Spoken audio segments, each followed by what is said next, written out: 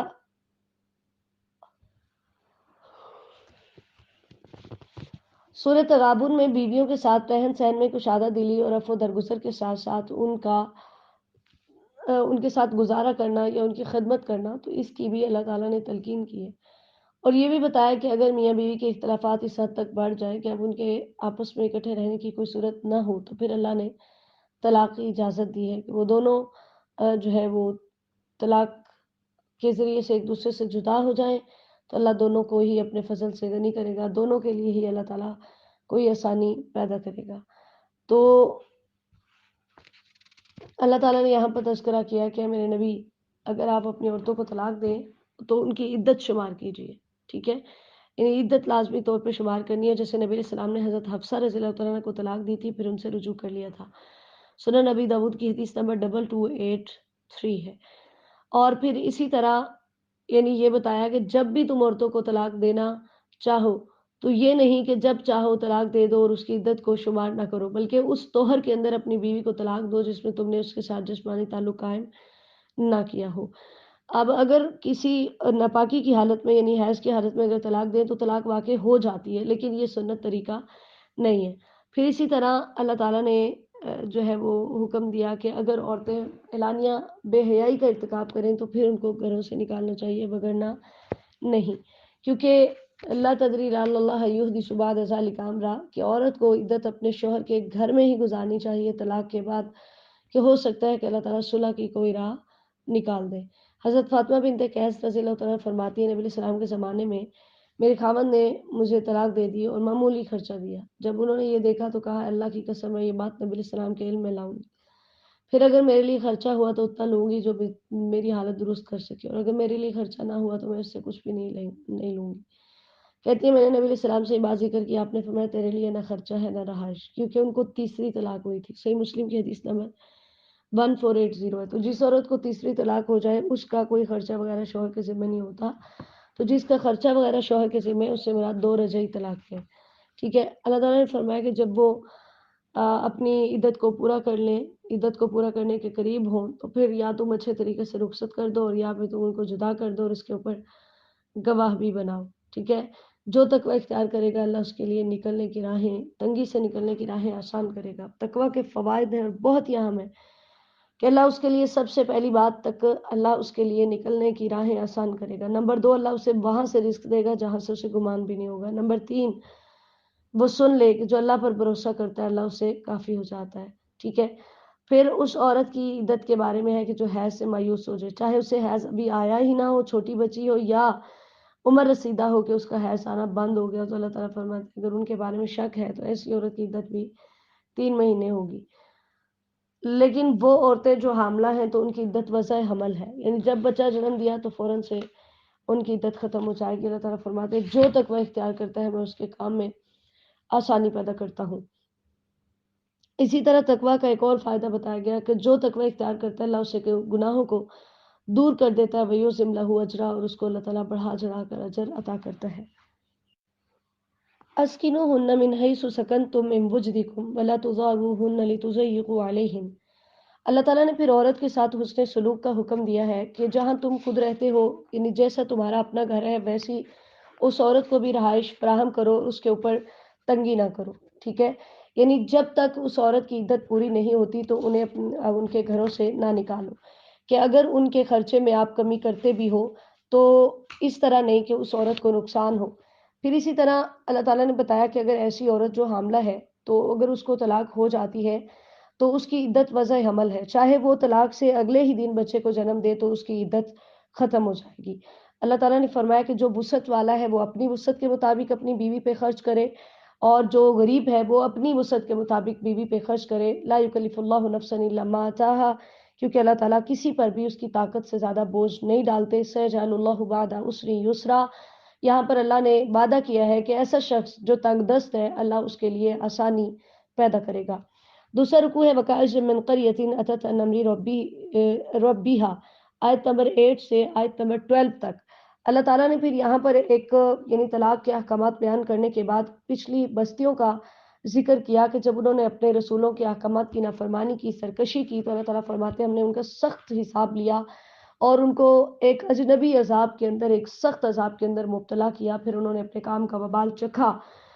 تو یاد رکھو اے عقل والو، ہم نے دردناک عذاب تیار کیا ہوا ہے جو بھی اللہ کی نافرمانی کرے گا، لیکن جو ایمان والے ہیں وہی عقلوں والے ہیں کہ ہم نے تمہاری طرف ایک ذکر اتارا ہے جو اللہ کا رسول پڑھ کے تمہیں سناتا ہے، اس لیے تمہیں چاہیے کہ تم اس رسول کی تعلیمات پر عمل کرو۔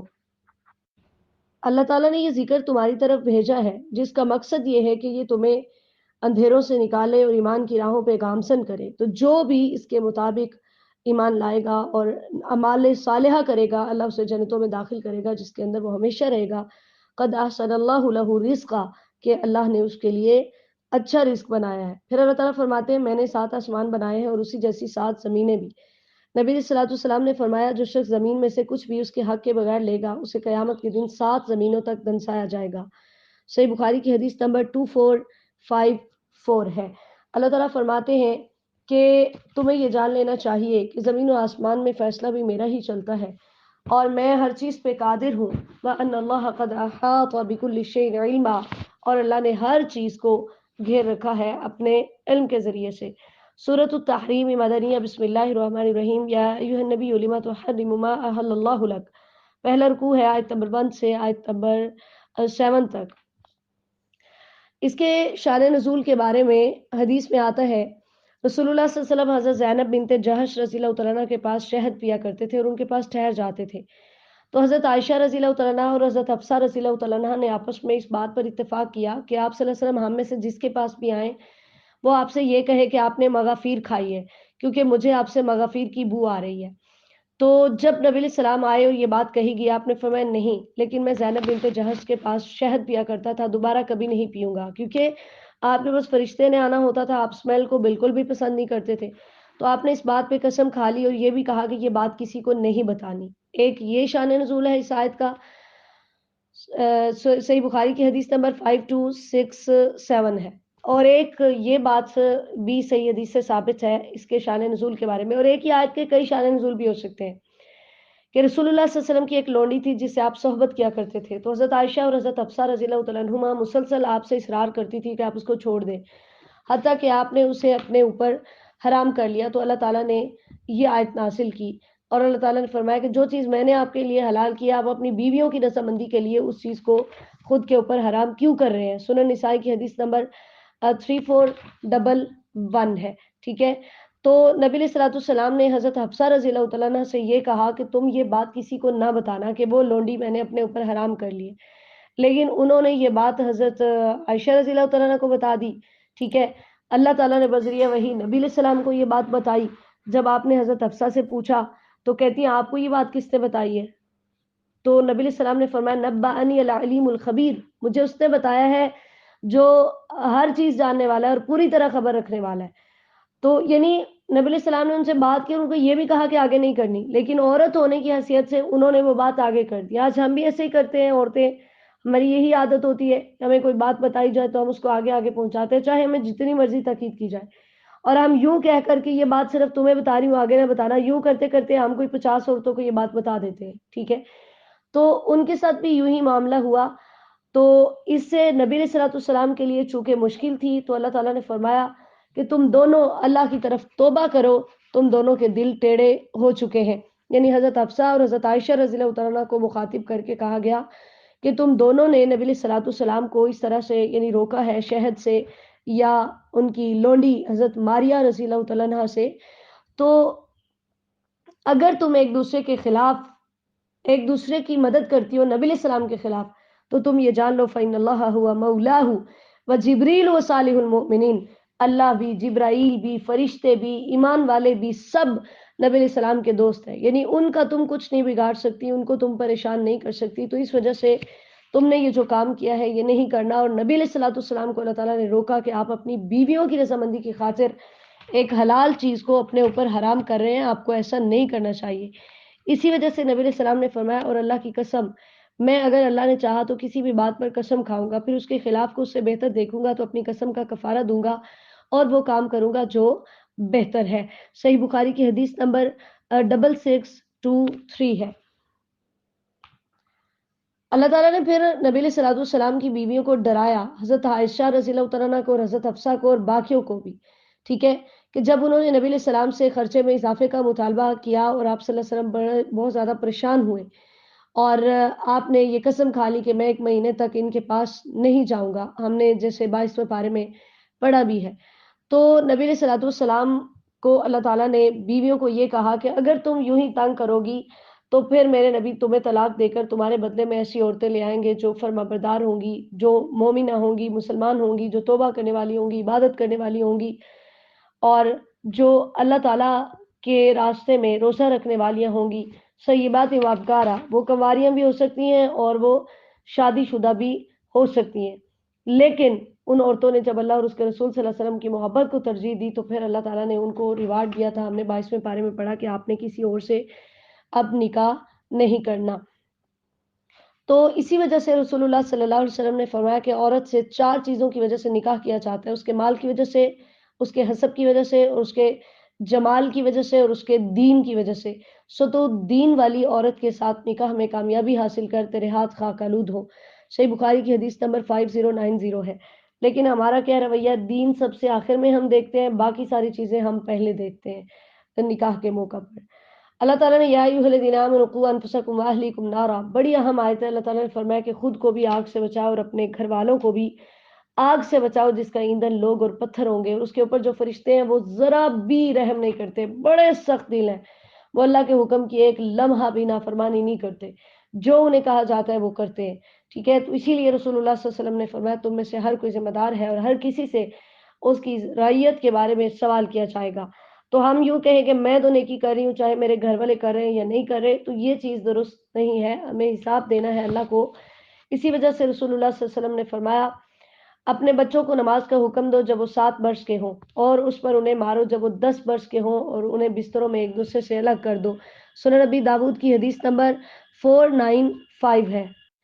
اللہ تعالیٰ نے بتایا کہ کافر روز قیامت عذر پیش کریں گے، لیکن وہاں پر ہر کسی کو اس کے عمل کا بدلہ ملے گا اور وہاں کوئی عذر قبول نہیں ہوگا. یا ایھا الذین آمنوا توبوا الی اللہ توبۃ نصوحا، آیت نمبر 8 سے آیت نمبر 12 تک دوسرا رکوع ہے. ایمان والوں کو اللہ تعالیٰ نے خالص توبہ کرنے کا حکم دیا، اور نصوحہ سے مراد وہ چیز جو خالص ہے، اس کے اندر کوئی کھوٹ نہ ہو. یعنی تم توبۃ نصوحہ کی پہلی شرط یہ ہے کہ انسان اللہ کے خوف کی وجہ سے گناہ پر نادم ہو، کسی دنیاوی نقصان کی وجہ سے نہیں. ٹھیک ہے، کیونکہ نبی اکرم صلی اللہ علیہ وسلم نے فرمایا ندامت توبہ ہے. اگر آپ کو پچھتاوا ہو گیا ہے، شرمندگی ہو گئی ہے، تو یہی توبہ ہے. دوسری شرط یہ ہے کہ انسان اس گناہ کو فوراً چھوڑ دے، اور تیسری شرط یہ ہے کہ آئندہ اس گناہ کو نہ کرنے کا پختہ ارادہ کرے. تو اللہ تعالیٰ فرماتے اگر ایسی توبہ ہوگی تو میں تمہارے گناہ معاف کروں گا، تمہیں جنتوں میں داخل کروں گا. اور یوم لا یخزی اللہ النبی والذین آمنوا، جس دن اللہ تعالیٰ نبی کو اور ایمان والوں کو رسوا نہیں کرے گا، اس دن ان کا نور ان کے آگے آگے دوڑ رہا ہوگا اور وہ اپنے رب سے دعائیں کریں گے ربنا اتمم لنا نورنا واغفر لنا، اللہ ہمارے نور کو ہمارے لیے پورا کر دے اور ہمیں بخش دے، انک علی کل شیء قدیر. یہ ایمان کا نور ہوگا جس کی روشنی میں چل کر وہ جنت میں جائیں گے. اللہ تعالیٰ نے کفار اور منافقین سے جہاد کرنے کا حکم دیا کہ ان کا ٹھکانہ جہنم ہے. پھر اللہ تعالیٰ نے 4 عورتوں کا تذکرہ کیا، 2 کافرہ عورتیں اور 2 مومنہ عورتیں. 2 کافرہ عورتیں حضرت نوح علیہ السلام کی بیوی اور حضرت لوط علیہ السلام کی بیوی. اللہ تعالیٰ نے فرمایا تھیں وہ دونوں ہمارے نبیوں کے نکاح میں، نیک بندوں کے نکاح میں، لیکن جب انہوں نے اللہ کے ساتھ خیانت کی، ٹھیک ہے، جب وہ ایمان نہیں لائیں، تو اللہ تعالیٰ نے ان کو دونوں کو آگ میں داخل کیا. اور فلم یغنی عنہما من اللہ شیئا، وہ دونوں اللہ کے نیک بندے ان کے کچھ کام نہیں آ سکے، اپنی بیویوں کو نہیں بچا سکے. تو جب عمل اچھا نہ ہو تو نسبت کام نہیں آتی. نبی کی بیوی کافرہ ہو سکتی ہے، بدکار نہیں ہو سکتی. تو یہ دونوں کافرہ تھی. تو ان دونوں کی جو ہے ہلاکت ہوئی اس وجہ سے کہ یہ دونوں ہی اپنے رب پر ایمان نہیں لائیں۔ پھر اس کے بعد اللہ نے تذکرہ کیا ہے دو عورتوں کا جو ایمان والی تھی، ایک فرعون کی بیوی سیدہ آسیہ اور دوسری حضرت مریم بنت عمران، کہ یہ دونوں جنتی ہیں۔